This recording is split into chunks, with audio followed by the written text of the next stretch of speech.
এই সকালবেলা যখন ঘুম থেকে উঠি আমি একবার মোবাইলটা খুলে দেখতেছি একটা লাশ 5 নম্বর ওয়ার্ডে পুকুরে ভাসতেছে। সেটা শোনার সাথে সাথে আমি জসিম মেম্বারকে ফোন করছি, তোমার এলাকায় এই ধরনের একটা ঘটনা দেখতেছি, এটা সত্য কিনা। তো জসিম মেম্বার আমাকে বলছে এটা আমার বাতিজির ছেলে, আমার নাতি। এও আর কান্নার জন্য আমার সাথে কথা বলতে পারো না। এখানে আমি স্বয়ং আসলাম, সরজমিনে দেখলাম। থানা আসছে, কর্ণফুলী থানা আসছে, জনগণ আসছে, দেখতেছে।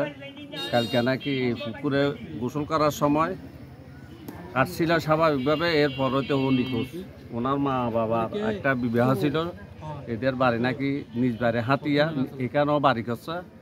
এখন ওনার মা বাবা বর্তমান উপস্থিত নেই, হাতিয়া অবস্থান করতেছে, মনে হয় ফোন করছে, আসতেছে। এখন থানায় সম্ভবত এটা পোস্টমর্টমের জন্য নিয়ে যাবে। ওসি সাহেব এসে দেখছে, তদন্ত অফিসার আসছে, আরও বিভিন্ন অফিসার আসছে।